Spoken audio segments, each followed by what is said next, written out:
Hello everyone, this is a book review. The book I will be talking about is Ankara Gwen.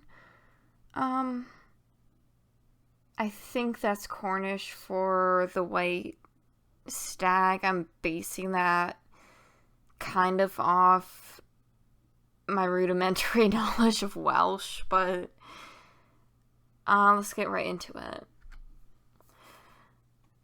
So this book is a magical modern adaptation of fairy lore in the greater Celtic region. The author terms it as sorcery. To me, it kind of seems like modern tradcraft. But I'm not going to get into the logistics of that. It's a huge book. It's like 500 some pages. I think the bibliography at the very end is on page 530 or something.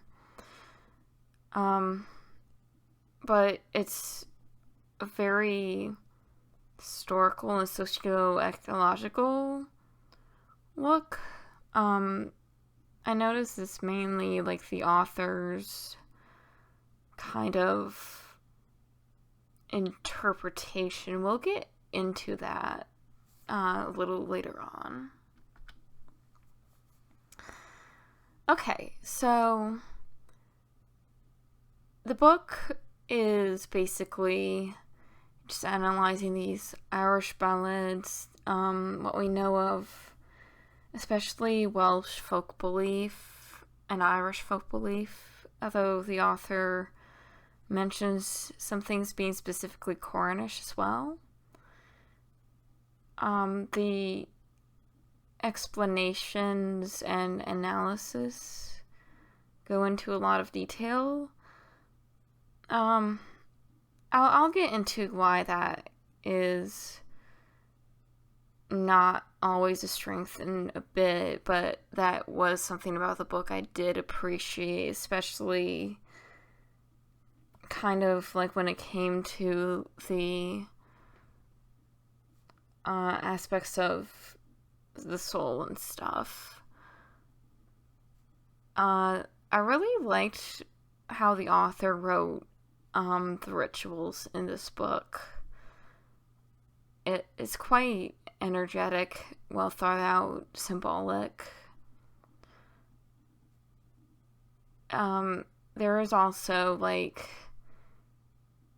section at the end of the book where the author analyzes, I think, the 3 or 4 ballads that are used.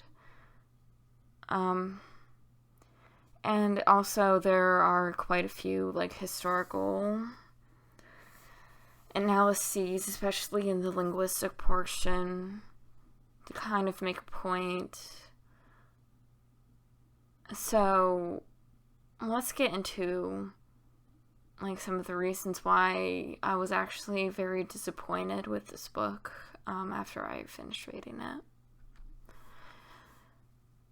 it. So,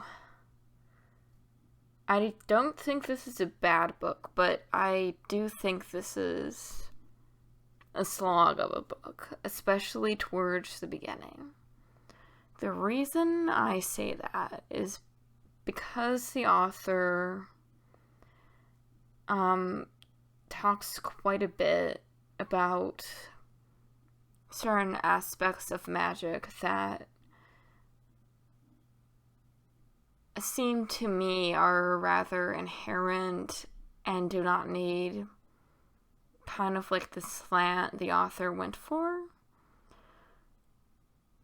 I actually put this book down quite a few times and ended up finishing it, I think, a year and a half after I got it, maybe 2 years, because I would pick it up, I would read a bit, I get demotivated or kind of feel a little weird about how the author worded things. I would put it down, and that would just keep happening, and I know from reading other reviews, I'm not the only person who felt that way while reading the book. I think the author could have shortened this book significantly.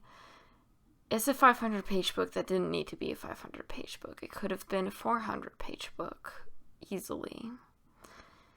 Maybe even a 300-page book if the author really wanted to be blunt about things.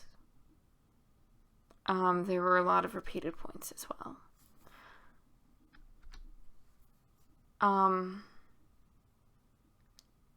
I think that some of the wording the author used did not work in the favor of this book, especially when talking about co-relationships. There are a lot of very odd choices, I think, on how it's worded in the book, and how that kind of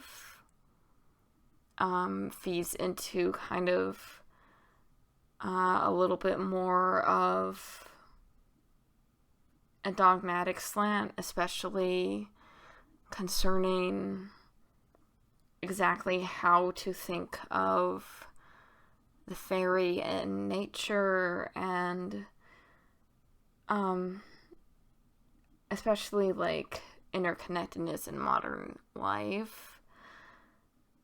I don't like to use this word, but the author critiques, in the words of the book, civilized, modern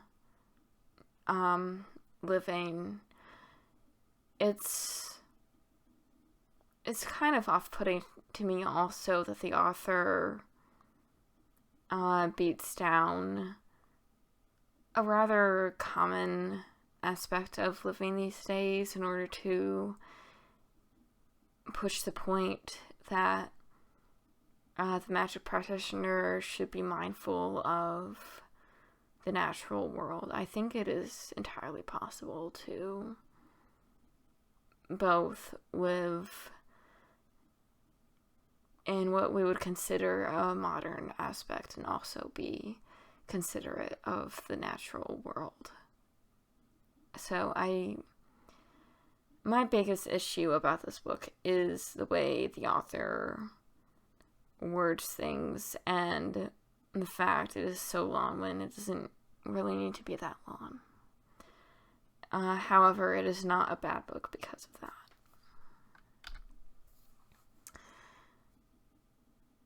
And really, I would recommend it only if you think that it would be helpful for you on the fairy path, especially if it's a little bit more generalist, kind of like pan-Celtic.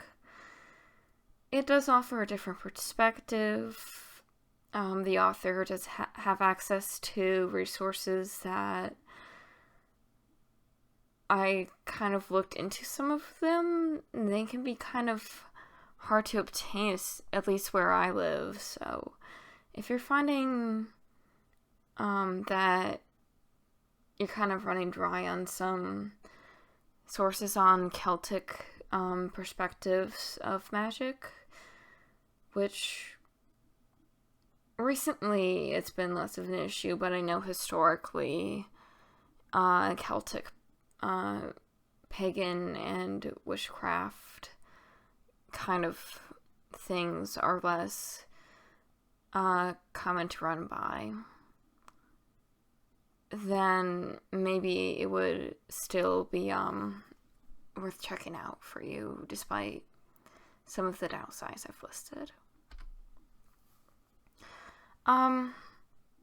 So I know some people might want to buy the book because of the rituals. Before we close, I am going to put forth a suggestion. That suggestion is, if you're not sure you want to spend $40 on seeing some rituals, spend like a fourth of that on An Cardón Ro. I think how that's pronounced. It's a companion to this book, and it's basically on the cover a companion of invocations and charms. So get that, read that. If you like how the author structures the rituals, consider Ankara Gwen. If you don't, at least you got a taste of it. So that would be my suggestion if you're mostly looking into this book for the rituals. And with that note, I hope you appreciated my breakdown of this book. If you like what you see on this channel, at the very least, consider subscribing. I do try to post a new video every other Saturday. And I certainly hope to see you around.